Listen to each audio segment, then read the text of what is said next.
Hello प्यारे दर्शकों, हमारी दुनिया में कई सारी सभ्यताएं आई और विलुप्त हो गई, लेकिन कहते हैं ना कि इतिहास को मिटाया नहीं जा सकता है।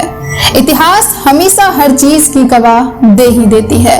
प्यारे दर्शकों, हड़प्पा सभ्यता हो या फिर अनेकों इनमें से कई सारी सभ्यताएं हो जो आई और चले गई, लेकिन उन्हीं में से हमने इतिहास को खंगालने के बाद एक ऐसी सभ्यता के बारे में पता चला मुझे, जिसके बारे में जानकर आपको बेहद हैरानी होगी। प्यारे दर्शकों, हमारी धरती पर हजारों साल पहले माया सभ्यता मौजूद थी। जी हाँ, माया सभ्यता। लेकिन किन्हीं कारणों से यह सभ्यता खत्म हो गई, विनाश हो गया। माया सभ्यता का अंत का रहस्य क्या है? वैज्ञानिक इस पर से पर्दा उठाने की कोशिश में लगे हुए हैं। इस बारे में हाल में एक और रिसर्च सामने आई है। प्यारे दर्शकों, इसमें कहा गया है कि माया सभ्यता का अंत करीब 100 से ज्यादा वर्षों तक लगातार सूखा पड़ने के कारण हुआ था। इसके लिए शोधकर्ताओं ने मरीन लाइब्रेरीज के फेमस ब्लू होल और उसके आसपास पाए जाने वाले लगुनों से लिए गए खनिजों का विश्लेषण किया। उन्होंने पाया कि 800 से 900 ईस्वी के मध्य एक भयंकर सूखा पड़ा था। वही माया सभ्यता के अंत का प्रमुख कारण बना। प्यारे दर्शकों, लाइफ साइंस की एक रिपोर्ट के मुताबिक 6वीं सदी से लेकर 10वीं सदी तक भयंकर सूखा पड़ा, जिसमें माया सभ्यता का विनाश हो गया। तो प्यारे दर्शकों, अब सवाल यह उठता है कि आखिर माया सभ्यता क्या है? क्या थी माया सभ्यता? आखिर कैसी सभ्यता थी? कैसा रहन सहन था? आखिर उस टाइम के उस सभ्यता के लोग कैसे रहन सहन अपना करते थे, कैसे अपना जीवन यापन करते थे? तो प्यारे दर्शकों, इस वीडियो के माध्यम से हम आपको पूर्णतः सही जानकारी देंगे। बस आपको हमारे साथ वीडियो के अंत तक टिके रहना है ताकि आपको सही जानकारी पता चल सके। प्यारे दर्शकों, उससे पहले हम आपको बता दें कि आप देख रहे हैं मिस्टीरियस पॉडकास्ट चैनल, और अगर आप हमारे चैनल को सब्सक्राइब नहीं किए हैं तो प्लीज सब्सक्राइब कर बेल आइकन जरूर प्रेस कर लें ताकि आप तक हमारा वीडियो सबसे पहले पहुंचे। और सबसे जरूरी बात, लाइक करना बिल्कुल ना भूलें। तो बिना देर किए हुए आइए हम स्टार्ट करते हैं। Then let's get started। तो प्यारे दर्शकों, हमारा सवाल था, क्या थी आखिर माया सभ्यता? आखिर उसके रहन सहन कैसे थे? प्यारे दर्शकों, माया सभ्यता कोलंबाई मीसो अमेरिकी सभ्यता से पहले की मानी जाती है, जहां पर आज मैक्सिको का युकाटन नामक स्थान है। वहां किसी जमाने में माया सभ्यता के लोग रहा करते थे। इसे मेसो अमेरिकन सभ्यता भी कहा जाता है। माया सभ्यता ग्वाटेमाला, मैक्सिको, होंडुरास और युकाटन प्रायद्वीप में स्थित थी। यह मैक्सिको की एक महत्वपूर्ण सभ्यता हुआ करती थी। प्यारे दर्शकों, इस सभ्यता की शुरुआत 1500 ईस्वी पूर्व में हुई। यह 300 ईस्वी से 800 ईस्वी तक काफी प्रगतिशील रही, फिर धीरे धीरे इसका अंत हो गया। माया सभ्यता के लोग कला, गणित, वास्तुशास्त्र, ज्योतिष और लेखन आदि के क्षेत्र में काफी अव्वल थे। इसे कलात्मक विकास का स्वर्ण युग भी कहा जाता है। इस दौरान खेती और शहर का विकास हुआ। इस सभ्यता की सबसे उल्लेखनीय इमारतें पिरामिड है, जो उन्होंने धार्मिक केंद्रों के रूप में बनाए थे। दर्शकों, दावा किया जाता है कि 900 ईस्वी के बाद माया सभ्यता के ग्वाटेमाला, मैक्सिको, होंडुरास और युकाटन प्रायद्वीप में इस सभ्यता के अवशेष खोजकर्ता को मिले हैं। प्यारे दर्शकों, माया सभ्यता के लोगों की सबसे बड़ी खासियत उनका खगोलीय ज्ञान ही था। दर्शकों, उन्होंने विभिन्न घटनाओं, धार्मिक त्योहारों और जन्म मरण संबंधी बातों का रिकॉर्ड रखने के लिए कैलेंडर बनाया था। माया सभ्यता की गणना और पंचांग को माया कैलेंडर भी कहा जाता था। इसका एक साल 290 दिन का होता था। माया कैलेंडर में तारीख 3 तरह से निर्धारित होती थी। तारीख का निर्धारण लंबी गिनती, जॉल्किन यानी ईश्वरीय कैलेंडर और हाब यानी लोक कैलेंडर के जरिए होता था। इसी आधार पर माया सभ्यता के लोग भविष्यवाणियां भी किया करते थे। माया सभ्यता के लोगों की मान्यता थी कि जब उनके कैलेंडर की तारीखें खत्म होती है तो धरती पर प्रलय आता है और नए युग की शुरुआत होती है। 21 दिसंबर 2012, जी हाँ, 21 दिसंबर 2012 को दुनिया के अंत होने वाली की भविष्यवाणी भी इसी माया कैलेंडर ने दी थी, लेकिन यह गलत साबित हुई। बहरहाल माया सभ्यता का अंत क्यों हुआ, इस पर शोधकर्ताओं के बहुत से मत हैं। कुछ का मानना है कि विदेशी आक्रमण या विद्रोह के कारण इस सभ्यता का पतन हुआ।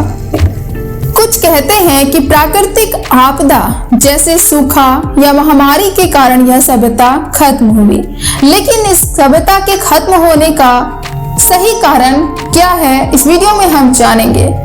क्या माया सभ्यता के पतन का कारण सूखा ही था? दर्शकों, हाल ही में इस विषय पर यूनिवर्सिटी ऑफ कैलिफोर्निया रिवरसाइड द्वारा किए गए अध्ययन के निष्कर्ष तो कुछ और ही कहानी बयां करते हैं। शोध के मुताबिक माया सभ्यता के पास भोजन के रूप में उपयोग हो सकने वाले पौधे की करीब 497 प्रजातियां उपलब्ध थी, जिनमें से कुछ तो ऐसी हैं जो भीषण सूखे का सामना कर सकने के काबिल हैं। ऐसे में यह सभ्यता सूखे के कारण पैदा हुई भुखमरी से पूरी तरह कैसे खत्म हो सकती है, यह सवाल उठता है। यह बात सवाल पैदा करती है दर्शकों कि जो सभ्यता सूखे के कारण पैदा हुई भुखमरी से पूरी तरह यह कैसे खत्म हो सकती है, जो कि इतने सारे पौधों की प्रजातियां उनके पास थी। शोधकर्ताओं के अनुसार साक्ष्य बताते हैं कि हो सकता है कि जलवायु परिवर्तन ने माया राजनीति के विघटन या पतन में योगदान दिया हो। यद्यपि जलवायु परिवर्तन उस अवधि के बहुआयामी राजनीतिक उथल-पुथल के लिए पूरी तरह से जिम्मेवार नहीं हो सकता। यह स्पष्ट है कि सूखे की भीषण स्थिति में भी सीमित मात्रा में ही सही मगर खाद्य उपलब्धता हो सकती है। पुरातत्वविद स्कॉट फेडिक और प्लांट फिजियोलॉजिस्ट लुइस सैंटियागो द्वारा किया गया यह अध्ययन general proceeding of the national academy of sciences में प्रकाशित हुआ है। प्यारे दर्शकों, हालांकि शोधकर्ताओं के अनुसार इसमें कोई विवाद नहीं है कि 9वीं शताब्दी के अंत में दक्षिण पूर्वी मैक्सिको और उत्तरी मध्य अमेरिका के युकाटन प्रायद्वीप पर भीषण सूखा पड़ा था। इसमें कोई दो राय नहीं है कि वहां भीषण सूखा पड़ा था। गौर मतलब है कि इसी समय रहस्यमय तरीके से माया सभ्यता की आबादी घटने लगी थी और शहर खाली होने लगे थे। इस बारे में कुछ विद्वानों का मत है कि ऐसा सूखे के कारण हुआ था जो कई सालों तक चला था। वहीं कुछ विद्वानों का मत है कि इसके लिए विदेशी आक्रमण या विद्रोह वजह थी, जो कि कुछ महामारी को माया सभ्यता के पतन की वजह मानते हैं। प्यारे दर्शकों, इसमें कोई शक नहीं है कि मक्का प्राचीन माया सभ्यता का एक प्रमुख आहार था, लेकिन सूखे के कारण उपलब्ध होने वाले अन्य खाद्य संसाधनों को भी समझना जरूरी है। शोधकर्ताओं ने अपने इस शोध में जिन खाने योग्य पौधों की 497 देसी प्रजातियों का अध्ययन किया है, उनमें से 83% प्रजातियां थोड़े समय तक रहने वाले सूखे का सामना करने के काबिल थी, जबकि 22% प्रजातियां एक साल तक मध्यम दर्जे के सूखे का सामना कर सकती थी। वहीं 11% प्रजातियां ऐसी थी जो कई वर्षों तक भी भीषण सूखे का सामना करने के काबिल थी। तो प्यारे दर्शकों, इस बारे में शोधकर्ता लुइस सैंटियागो का कहना है कि यहाँ तक कि सूखे की सबसे चरम स्थिति में भी माया सभ्यता में खाद्य पौधों की ऐसी प्रजातियां मौजूद थी जो उसका सामना करने के काबिल थी। इनमें से 59 प्रजातियां ऐसी हैं जो सूखे की भीषण से भीषण स्थिति का भी सामना कर सकती थी। हालांकि इस बारे में अब तक कोई स्पष्ट सबूत नहीं है कि उस दौरान जो सूखा पड़ा था वो अपने चरम पर था या नहीं। उनके अनुसार इस सभ्यता में कसावा और तार को भोजन में शामिल किया गया था। इसके साथ ही एक और पौधे छाया को उन्होंने अपने भोजन में शामिल किया होगा। यह पौधा आज भी उनके वंशजों द्वारा खाया जाता है। इसकी पत्तियां प्रोटीन, आयरन, पोटेशियम और कैल्शियम से भरपूर होती हैं। उनके अनुसार छाया और कसावा मिलकर काफी मात्रा में कार्बोहाइड्रेट और प्रोटीन की कमी को पूरा कर सकते हैं। इसे समझने के लिए पुरातत्वविद स्कॉट फ्रेडरिक ने माया सभ्यता के दौरान मौजूद स्वदेशी पौधों की एक सूची तैयार की है जो माया पौधों के बारे में दशकों के ज्ञान पर आधारित है। उन्होंने ज्ञात सभी 497 पौधों की जांच की है। इस बारे में फ्रेडरिक का कहना है कि एक बात जो हम जानते हैं वह यह है कि सूखा की वजह से उस दौरान कृषि का पतन नहीं हुआ था। यह शोध जलवायु परिवर्तन और सूखे से बचने के लिए विभिन्न प्रकार के पौधों के उपयोग के महत्व को भी दर्शाता है। प्यारे दर्शकों, शोधकर्ताओं के मुताबिक चाहे प्राचीन सभ्यता हो या आधुनिक लोग, यदि वो जलवायु परिवर्तन और सूखे का सामना कर सकने वाली फसलों की विविधता को बनाए रखने में कामयाब रहते हैं तो वह सूखे का सामना करने और उससे बचे रहने में भी सफल रहेंगे। तो प्यारे दर्शकों, आज आपने माया सभ्यता के उत्थान और पतन के बारे में जाना और कैसे उसका उत्थान हुआ, कैसे वो लोग अपना जीवन यापन करते हैं और कैसे उनका पतन हो गया। आपने इस वीडियो के माध्यम से विस्तृत पूर्वक जानकारी हासिल की है, लेकिन ओवरऑल हमें यह पता लगा कि माया सभ्यता का अंत हो चुका है और अनेक शोधकर्ताओं का मानना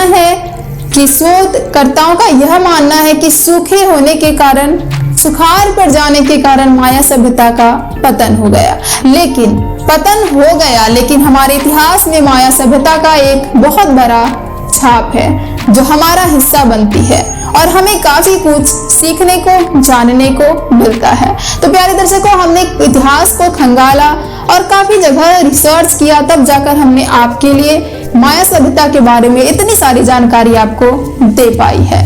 प्यारे दर्शकों, बस आप अपना सपोर्ट बनाए रखिए। हम आपके लिए इसी तरह बेहतरीन वीडियोस लाते रहेंगे, लेकिन आप हमेशा हमें सपोर्ट करते रहिए। आपका सपोर्ट हमें स्ट्रॉन्ग बनाता है और इसी तरह आपके लिए नए नए रहस्यमय जानकारियां आपको प्रोवाइड कराने के लिए हमें तरोताजगी, कॉन्फिडेंस हमें हासिल होता है बस आपके सपोर्ट की वजह से। तो अपना सपोर्ट बनाए रखें जिससे हमारा मोटिवेशन बना रहे। प्यारे दर्शकों, वीडियो को लाइक करना बिल्कुल ना भूलें और ज्यादा से ज्यादा अपने दोस्तों के साथ, रिलेटिव्स के साथ शेयर करें ताकि उन तक भी यह सही जानकारी पहुंच सके और यह भी उन्हें पता चल सके कि आपके परिवार में एक ऐसा हिस्सा है मिस्टीरियस पॉडकास्ट चैनल के नाम से जो आपको तो पहुंचाता ही है सही जानकारी और उन तक भी पहुंचाएगा। बस एक सब्सक्राइब करने की देरी है। तो प्लीज दर्शकों, खुद भी सब्सक्राइब करें और ज्यादा से ज्यादा अपने दोस्तों से, रिलेटिव्स से भी सब्सक्राइब करवाएं ताकि उन तक भी सही जानकारी पहुंच सके और उन्हें भी अच्छा महसूस हो सके। तो प्यारे दर्शकों, सपोर्ट अस। फिर मिलते हैं नेक्स्ट वीडियो के साथ। अभी के लिए धन्यवाद। जय हिंद, जय भारत। सुखी रहे, स्वस्थ रहे।